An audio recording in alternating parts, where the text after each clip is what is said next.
This is Dr. William Snedlin. Today, we're going to talk about the name of our Savior.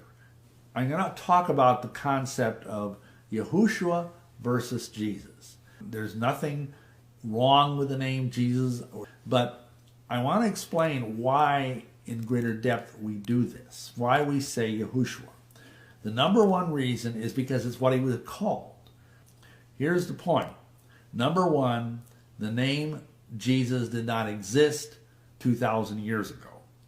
The letter J did not exist until about 500 years ago. Plus, on top of that, the language of heaven is Hebrew. It's not English. It's not Aramaic. It's not Greek. It's not Latin. It's Hebrew. Now, why does that make greater sense than saying Jesus? Well, connotatively, we understand that over the last 500 years, the name Jesus has acquired an enormous spiritual power. I mean, because thousands and thousands, probably millions of people have been saved by calling upon his name. They have been saved and believe in him, for salvation. But on the other hand, the problem is the denotation, the literal meaning of the word Jesus, there isn't one. It doesn't mean anything. The word Yahushua, his real name, is a mixture of two words. Yah, which is the divine name of the Father, and then Hoshua or Yeshua, which means salvation. So Yahushua means Yah saves, or Yah is salvation. Now, let's read that in the context again. Thou shalt call his name Yahushua, Yah saves, for, the angel said, he shall save his people from their sins. Doesn't that make a lot more sense than saying, for thou shalt call his name Jesus, when Jesus doesn't really mean anything? That's the point. His name was Yahushua. That's what the angel said. That's what his parents called him. That's what his disciples called him. That's what everybody called him. That was his name. And the funny thing is, you can look through the Bible. There's a difference between translation and transliteration.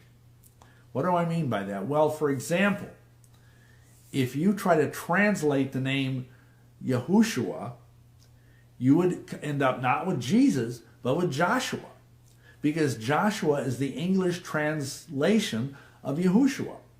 And if you don't believe me, go look it up in Strong's Concordance. In these latter days, Abba Father is restoring his son's name.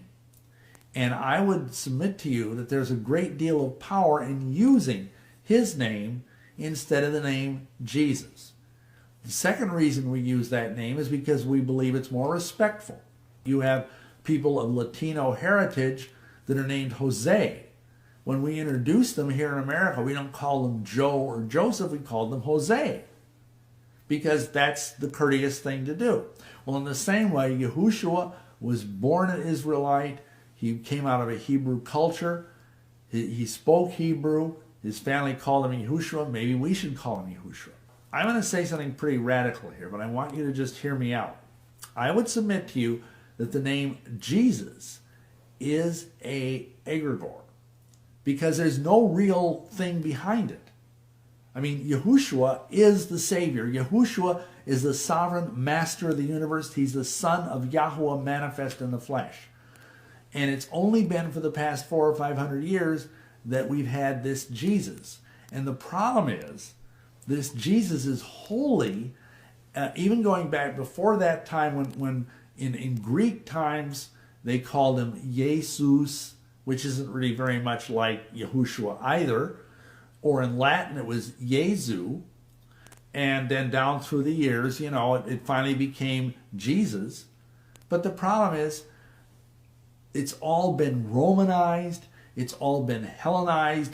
The Greek culture, the Roman pagan culture has over the centuries kind of created this, pardon the expression, this kind of sissified Jesus. And I mean, that's not the real Yahushua. The real Yahushua is the Lion of the tribe of Judah. Amen. And he's coming back again soon. You need to rethink this, because there's a whole several hundred, really probably close to 1,000 years of Roman and Greek bad theology lurking behind the mask of Jesus.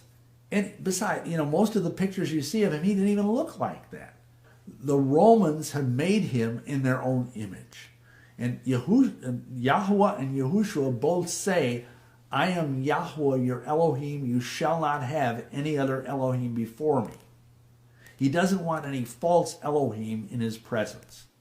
So I know this is kind of a jarring, radical idea, but you need to ask yourselves, is the Jesus that I worship, is he an idol?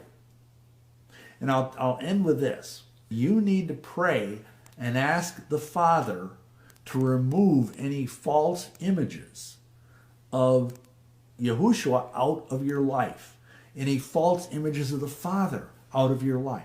Well, I did that. And I added that to my prayer every day. Every single day I would pray, among the other things I would pray for, please remove any false images of you out of my heart, out of my mind, out of my life.